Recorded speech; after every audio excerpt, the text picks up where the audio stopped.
Joker is the Gerstlauer spinning coaster at Six Flags Mexico. While you can find this model at several Six Flags parks as Pandemonium, Joker is a much different layout with some really cool theming that elevates the experience. This is why I think it's the best Gerstlauer spinner, and I'll explain why in this review. Six Flags has added 5 different Gerstlauer spinning coasters. The first went to Six Flags New England in 2005 as Mr. Six's Pandemonium. This was a 420/4 model that was nearly identical to the original Gerstlauer spinners at Nickelodeon Universe and Worlds of Fun. Six Flags St. Louis and Six Flags Fiesta Texas added Tony Hawk's Big Spin in 2007. Six Flags Over Texas added the exact same ride in 2008. These 3 coasters were also 420/4 models, but the station was moved to the edge of the layout. Six Flags Discovery Kingdom also added a Tony Hawk's Big Spin in 2008, but it had a different layout. This was a 380/4 model. This layout was originally used in Aquawind at Lagoon Asia, which is a Gerstlauer bobsled coaster, but it was mirrored and reused for 2 spinning coasters. First in 2007 with Handcat at Bon Bon Land, and then in 2008 with Discovery Kingdoms. This was a more compact layout that better fit in the plot formerly home to a Schwarzkopf looper named Zonga. Six Flags lost the Tony Hawk licensing after the 2010 season, leading to all the Gerstlauer spinners in the Six Flags chain being renamed Pandemonium. Despite being a relatively new ride, the Discovery Kingdom version closed after the 2011 season and was removed. It was a curious decision for a park that did not have many family coasters, and sure enough, it was immediately replaced by the prototype premiere ride Skyrocket 2 and Superman Ultimate Flight. But Pandemonium was not scrapped. It was sent south of the border where it reopened in 2013 at Six Flags Mexico as Joker. And it has never looked better. The track was given colors matching that of the Clown Prince of Crime. The track was painted bright green to match the villain's hair. Then the supports were painted purple to match his suit. Then more impressively, some theming elements were added along the layout. A gun was attached to a support early in the ride. Then the final helix circles around some tapestries of other Batman villains. Then the finale passes through Harley's Tunnel of Terror, which is an enclosed bit with some lighting effects. And speaking of lighting effects, this ride looks fantastic at night. It has a multicolored lighting package. This is similar to the one on Six Flags New England's Pandemonium when it operates as the zombie coaster during Fright Fest.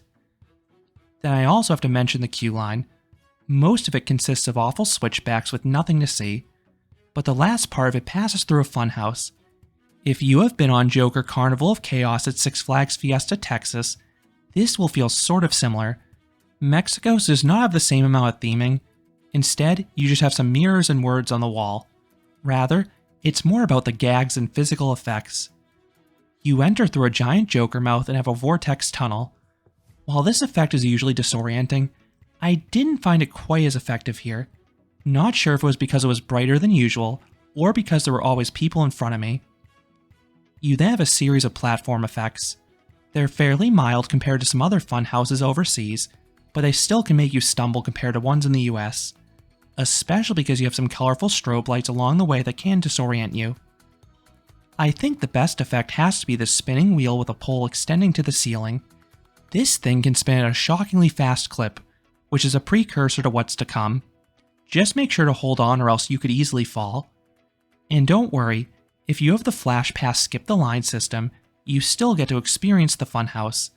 The entrance to the funhouse is at the merge point, and the staff pulses the line appropriately so you can walk through the funhouse without having to stop. Once you complete the funhouse, you have maybe just 5 more minutes to wait in the station. If you don't have the Flash Pass, I would recommend rope dropping this one. Otherwise, be prepared to wait for this one. It routinely has waits exceeding an hour. This is common for all the Gerstlauer spinners in the Six Flags chain. This is because the ride does not have the highest throughput. Each car holds just 4 people. That is it. Pairs of guests sit facing each other. There are several cars on the course at once at least, and Mexico does a good job dispatching them quickly. This is because the ride utilizes a moving load platform. The next car usually departs the station once the prior one crests the lift hill. Seating is on a first-come, first-served basis. While it doesn't matter for most of the layout which side you pick because the ride spins, I do think the first drop is a bit better if you get to experience it backwards.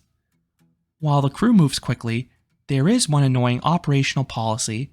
Many rides at Six Flags Mexico strictly staple guests. The employees will forcibly shove the lap bar down on you. On my most recent ride on Joker, the employees were asking adults to cross their legs. This allowed the lap bar to go down further. But there's a problem here. Joker has T-bars, so if you cross your legs, the metal central column on the T-bar can squash your ankles. The initial impact genuinely hurt, and was uncomfortable for the duration of the ride. Fortunately, I have only seen one employee do this in all my visits to the park, so I'm hoping it was just an isolated incident. The portion across your lap is comfortable, even if it's firmly pressed down. It's thick but well contoured. Once dispatched, you turn right and ascend a 48-foot or 15-meter tall chain lift, and usually you'll see the car ahead of you navigating the helix beside you. Once at the top, you have a swooping drop right. It is similar to those in the other Pandemonium coasters. It has a bit of whip, and if you take it backwards, you can also get a bit of a free fall sensation. This immediately transitions into an upwards helix, and this has some solid positive G's to it, the best on the ride without a doubt. You then cruise through a mid-course brake run without slowing down one bit. Then you have some elevated hairpin turns. These are great. They offer nice lateral kinks, and more importantly, they will forcibly spin the car no matter the weight distribution. But if you have an off-balanced car, you will be spinning like a top here. The car then passes through another mid-course brake run that will not slow you down. And then there's a downwards helix. This element has light positive G's, but you don't spin too much through it. You maybe get one slow rotation, but it's still disorienting when combined with the spiral of the track. This leads into an upwards helix. The transition into it has nice snap. This may be where the ride hits its top speed because the base of it is the first time you actually reach ground level. This element offers some mild positive G's, and if you have an off-balanced car, you start spinning very quickly towards the end of the helix as it tightens. You then pass through another benign mid-course brake run. Then there's a sharp hairpin turn left.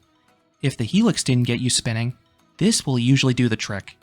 On most of my rides on Joker, the car is spinning wildly during the finale. This makes it my favorite part of the ride by far. It is absolute chaos. It starts with a dip. It looks pretty shallow off-ride, but it still manages to give an okay pop of airtime because of all the speed you have. Then you have a quick bank turn right into the tunnel, and this tunnel features a bunny hill. It is super disorienting with a spinning and darkened environment, and you also get some floater airtime on the hill. Last but not least, you hop upwards in the final brake run. You have so much speed here, so you get a good pop of airtime. It is probably the best bit of negative G's on a Gerstlauer spinner.